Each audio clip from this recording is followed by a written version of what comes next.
Good morning, students. Today we are going to cover the next topic in your book only.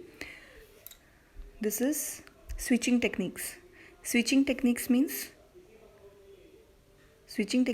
when we are sharing the data, when we are transferring the data from one computer to another computer on the network, what are the different methods by which the communication is being taking place. So these are three methods are there, three techniques, switching techniques are there: circuit switching, message switching, and packet switching. Very simple.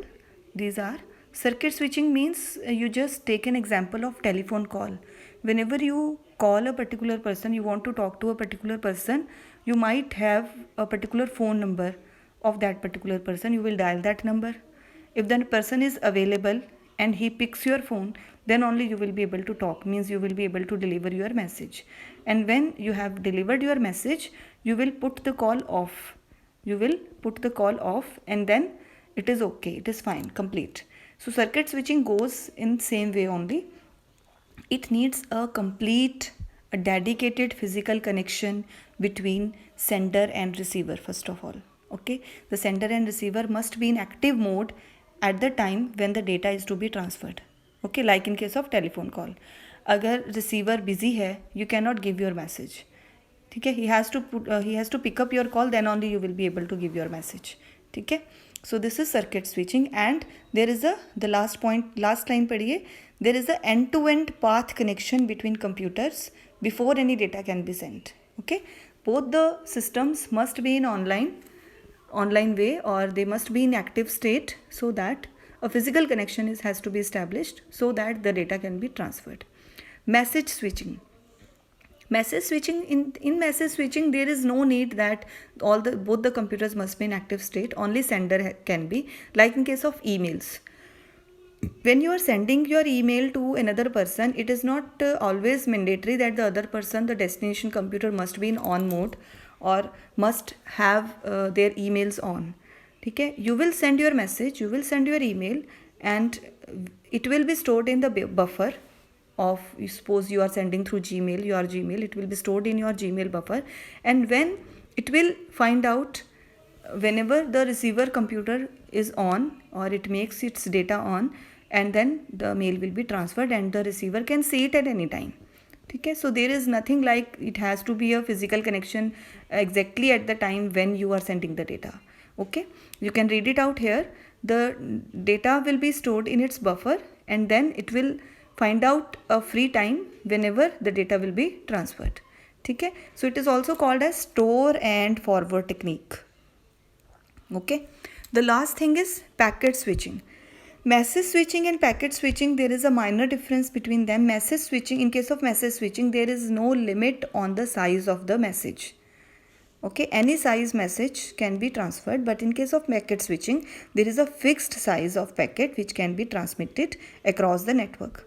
For example, you might have seen whenever you are sending some attachments through your Yahoo Mail or your Gmail, if it is exceeding a particular limit, 25 MB, it gives you a message that your data cannot be transferred. So you have to divide it into two or something like that, so that you can transfer it, or you have to find out some other technique to send the data. So this is packet switching. So packet switching, why it was established? To improve the performance, time taken to send the data. Okay, next one is data communication terminologies. It is very simple. Whenever we are sending the data from one device to another, there are some terminologies they are used, so you must be knowing them. Data channel means a medium through which data is being transferred. Baud rate means the data carrying capacity of a particular channel, how much data can be traveled from one device to another. Like we can say bits per second, how many bits per second can be traveled. Okay, now bits per second means same baud and bits per second. Data transfer rate, when we are saying bits per second, bits के लिए small b होता है, and when if it is capital, if the b is capital, it becomes bytes per second.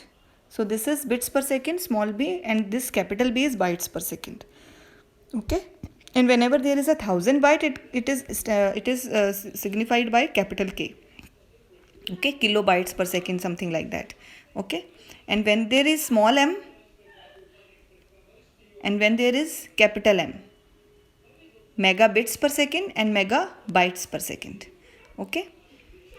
Next is bandwidth. Bandwidth, you might have heard bandwidth.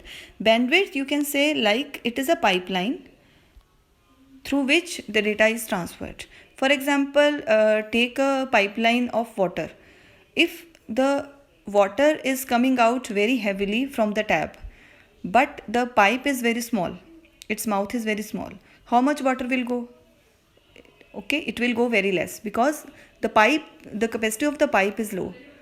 If the water flow is very low, but the pipe is very big, the mouth of the pipe is very big, then again there is no benefit, because the coming data is very less, the water is very less. So if the water flow is very high, along with that the mouth of the pipe is also very heavy, very big, then only the data will the water will go with a with complete, you can say completely, it will go from one bucket to another bucket. So this is here what is bandwidth. Bandwidth means it is directly proportional to the amount of data transmitted or received per unit time.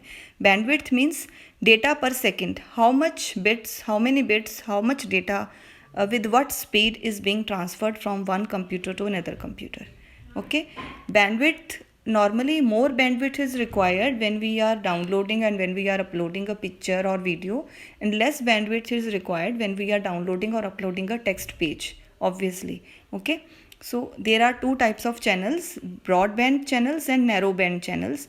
Broadband, you are learning these days only, you are using them. Broadband channels means they are having high bandwidth, and narrowband channels means they are having very less bandwidth. Okay. This is how this is measured in kilohertz, megahertz and all. Data transfer rate, you have learnt, it means amount of data transferred per second by a particular communication channel. How much data can be transferred by a particular channel. Okay. So this is all about these things. In the next lecture we will learn transmission media. Thank you, beta.